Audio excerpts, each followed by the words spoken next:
বহুদিনৰ অপেক্ষাত থকা আৰু ভাৰতৰ আদৰ্শবাদী নেতা প্ৰধানমন্ত্ৰী নৰেন্দ্ৰ মোদী ডাঙৰীয়াই আমাৰ লাচিতৰ প্ৰতিমূৰ্তি উন্মোচন কৰিবৰ কাৰণে এই হোলোঙাপাৰা খন্তেক পিছতে উপস্থিত হ'বহি।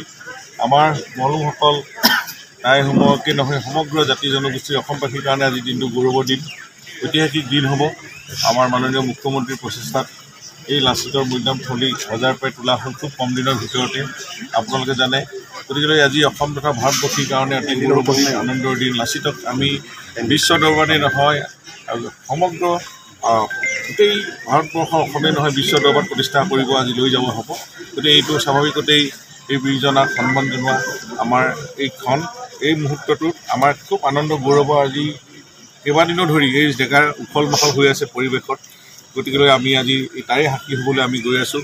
আমি খন্তেক মুহূৰ্তৰ পিছতেই ইতিমধ্যে অসমৰ বিভিন্ন প্ৰান্তৰ পৰা ইয়াত লাগি থকা টাইসমূহ বিভিন্ন সংগঠনৰ প্ৰতিনিধিসকল, মলুমসকল আৰু সকলো ৰাইজ শ্ৰেণীৰ ৰাইজ ইতিমধ্যে আহি ইয়াৰ সভাস্থলীত উপস্থিত হৈছেহি তেখেতক স্বাগতম জনাবৰ কাৰণে।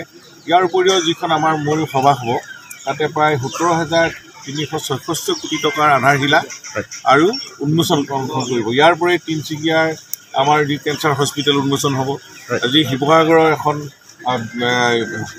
আমাৰ মেডিকেল কলেজৰ আধাৰশিলা স্থাপন হ'ব, ৰেলৱে ছেক্টৰ, অইল ছেক্টৰকে আদি কৰি বিভিন্ন ধৰণৰ। তাতোতকৈ ডাঙৰ কথা প্ৰধানমন্ত্ৰী আৱাস যোজনা, যিটো সপোনৰ খুব কম সময়ৰ ভিতৰত নিৰ্মাণ কৰি উলিওৱা 5,55,555টা গৃহ আজি তেখেতে উন্মোচন কৰিব গৃহ প্ৰৱেশৰ কাৰণে।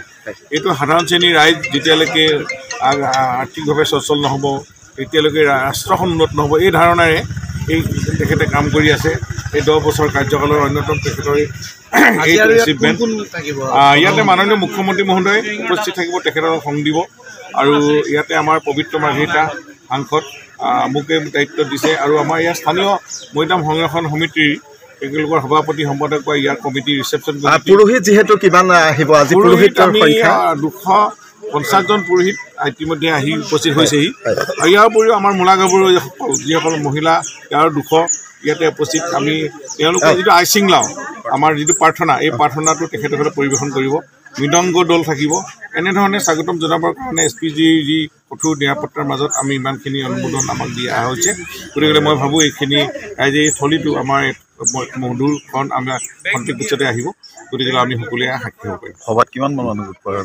সভাখনততো প্ৰায় 1,65,000 আমাৰ মানুহ গোট খোৱাৰ টাৰ্গেট ইতিমধ্যে আহি আছে। বিভিন্ন ঠাইৰ পৰা খবৰ পাইছোঁ যে য'ত 4,000 টাৰ্গেট দিয়া হৈছিলে তাত 6,000, ক'ৰবাত 5,000 দিয়া হৈছে, 5,500। এনেধৰণে আহিবৰ কাৰণে বাছত মুহা বহি হ'লেও বাছত থিয় হৈ হ'লেও আহিম। এনেধৰণে প্ৰধানমন্ত্ৰীক আজি দেখা কৰিম, এনেধৰণৰ মানুহৰ মনত আজি তেওঁলোকৰ বাৰ্তা কঢ়িয়াই আনিছে। আমাৰ খবৰ ইতিমধ্যে আহি আছে। গতিকে মই ভাবোঁ আজি সভাখন অসমৰ ভিতৰতে এখন ঐতিহাসিক সভা হ'ব।